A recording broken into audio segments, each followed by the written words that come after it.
පඳුරු එහෙම ගැට ගහන්න ඕනේද? අනිවාර්යයෙන්ම කතරගම ගිහින් පූජාවක් තියලා තමයි වැඩේ පටන් ගන්න ඕනේ. කිරි වෙහෙරට මුලින් ඵලයන්. වැඩේ සාර්ථක වෙයිද? මොනවද කියන්නේ කාර්ය ඇත්තම කිව්වොත් උඹ උපන් රටේ ඇමති කෙනෙක් වෙලයි පස්ස බලන්නේ.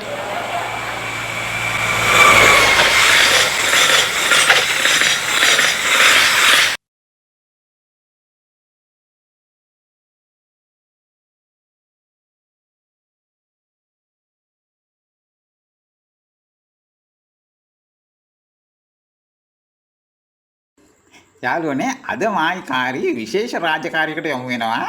කාරී අපේ යාළුවන්ට මේ වැඩසටහන ගැන පොඩි විස්තරයක් කරපන්. රටේ පිළිගත් පුද්ගලයෙක් එක්ක ඒගොල්ලන්ගේ වෘත්තීමය අත්දැකීම් බෙදා ගන්න තමයි මේ පිවිතුරු උත්සාහය. කාරී කාටද මුලින්ම අපි කතා කරන්නේ? අපි රටට වටිනාම දේශපාලකයෙක්ට දැන් කතා කරන්න යන්නේ ආරික්සනෝ. හලෝ කවුද මේ?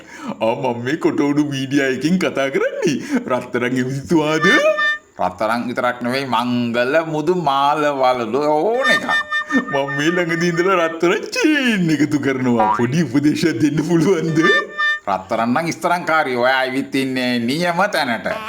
රත්තරන් කලෙක්ෂන් එක සඳහා මුලින්ම පටන් ගන්න හොඳ කොතනින්ද? ප්‍රශ්නේ පැහැදිලි නෑ. තව ටිකක් පැහැදිලි කරන්න බලන්න. නෑ මම මේ කියන්නේ උඩරට මැනිකේද රුහුණු කුමාරද යාය දේවිද කියලා මේ අහන්නේ. මැනිකේ ප්‍රශ්නයක් නෑ කාරී. පොඩි මැනිකේ, ටිගිරි මැනිකේ, දිනුවර මැනිකේ වුණත් අවුලක් නැහැ. සෙනග ඉන්නවනම්. ඇයි සෙනග? බුදු අම්මෝ සෙනග තමයි බං හයිය. සෙනග තමයි අපේ ආරක්ෂාව.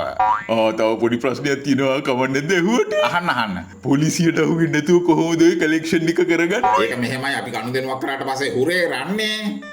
ඊට පස්සේ ගනුදෙනු කාර්යය අපේ පස්සේ වන්නනානේ. අන්න ඒ වෙලාවට අපේ ගෝලයේ අයිතිකාරය නවත්තලා අහනවා ඇයි මොකද ප්‍රශ්නේ කියලා. තවත් ගෝලයෙක් කියනවා නෑ ඌ දීවි අර පැත්තට කියලා විරුද්ධ දිශාව පෙන්නනවා. ඔයා ඒ අතරේ පයින්නවා ඊළඟ ගෝල්ජි පෙට්ටියට. අන්න දැන් ක්‍රමයේ තේරුණානේ. එහෙනම් හෙට ඉඳලා නමෝ විත්යෙන් වැඩේ පටන් ගන්න. පඳුරු එහෙම ගැට ගහන්න ඕනේද? අනිවාර්යයෙන්ම කතරගම ගිහින් පූජාවක් තියලා තමයි වැඩේ පටන් ගන්න ඕනේ. කිරි වෙහෙරට මුලින් ඵලයන්. වැඩේ සාර්ථක වෙයිද? මොනවද කියන්නේ කාර්ය ඇත්තම කිව්වොත් උඹ උපන් රටේ ඇමති කෙනෙක් වෙලයි පස්ස බලන්නේ. හැබැයි ප්‍රශ්නේ තියෙන්නේ ඔහම ගිහිලා උපන් රටට මොකක් වෙයිද දන්නේ නැහැ නේ. උපන් රටට මොකක්ද උනේ කාර්ය?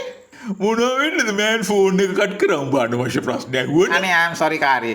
මේ අද පත්තරවල තියෙන්නේ අර කොංචන ලයිට් බේබිගේ විලාපය හදිසි මිලදී ගැනීම කරන්න වෙනවලු නැත්තම් ආයි ලයිට් කපන්න වෙනවලු. මල හත්තිලව්වේ අහස උසට ලයිට් බිල් නක්කලා තව ලයිට් කපන්න. වරෙන්කෝ ආපහු ඡන්දි ඉල්ලන්න. එහෙම කියන්නේ බකාරි.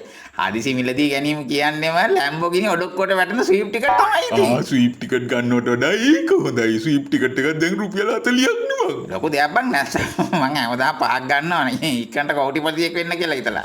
ඉතින් මන්ට අවසර 10ක් ගන්න එකෙක් දැන් මෙහෙම හිටියට. කොටි බලපන් සමාජ මාධ්‍යවල මොනවද තියෙන්නේ කියලා. නෑ ඔවුන් තනු රටේ ඔවුන්ම සරම උත්සාහයම. කවුද මේ ඉන්න බුවා දැකලා පුරුදුයි. කොටි මේගොල්ලෝ කොච්චර කාලයක් රට පාලනය කරලා තියෙනවද දැන්? අවුරුදු 75ක අසිරිය තමයි මේ පෙන්නුම් කරන්නේ. මට නම් හිතෙන්නේ ඊළඟ පාර මේගොල්ලෝ ඇවිල්ලා හදයි කියලා. හරි මේගොල්ලෝ නේද අර ලී කුවාන් යු මහතීර එහෙම ගෙනවා කිව්වේ? ඉතින් කිව්වා වගේම ඒගොල්ලෝ ගෙනාවේ දෙන්නවා. මේ ඇත්තටම එදා 69 ලක්ෂයක් එක ගෙනාවු ලී කුවාන් යු සහ මහතීර මොහොමඩට මොකද උනේ? මොකද උනේ කියන්නේ ජනතාව එළියට බෑලා දෙන්නව පෙන්ෂන් ඇරියා කොටේ. ඇත්තටම මේගොල්ලෝ කරේ රටට සේවයක්. මොකද්ද සේවය? 2020 දී ඔය ලීකුවානුයි මහතීරුයි නොගෙනාව නම් අපි අදත් හිතන් ඉන්නවා උන් දෙන්න වෙට්ටෝ කියලා. අප්පා ඇත්තම තමයි. එහෙනම් 2024 දී වහින්නේ ඒ දෙන්න. බලමු ඊළඟ පෝස්ට් එක. රාජපක්ෂ නිවසේ ලයිට් කැපුවොත් අපි පාරට වහිනවා. මොකද්ද කාරණේ මේ කියන්නේ? පාරට බහලා මොනව කරන්නද? කොහොමද දැන් අපි ඉන්නේ මහ පාරේනේ. මේ කියන්නේ ජනතාවට දැනෙන යමක් කරන්න අපි සහයෝග දෙනවා කියලා. බලමු ඊළඟ පෝස්ට් එක.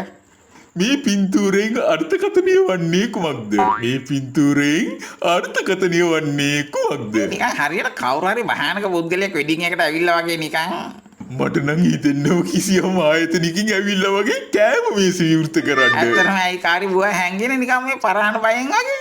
ඒකනේ කොටේ පොරට එහෙම හැංගින තරම් ලැජ්ජාව බයක් තියෙන බුවෙක්. එහෙනම් අපේ යාළුවෝ කමෙන්ට් කරන්න. ඇයි ඔටුන්න හිමි බුවා? සාරියස්සේ හැංගෙන්නේ. like දාන්න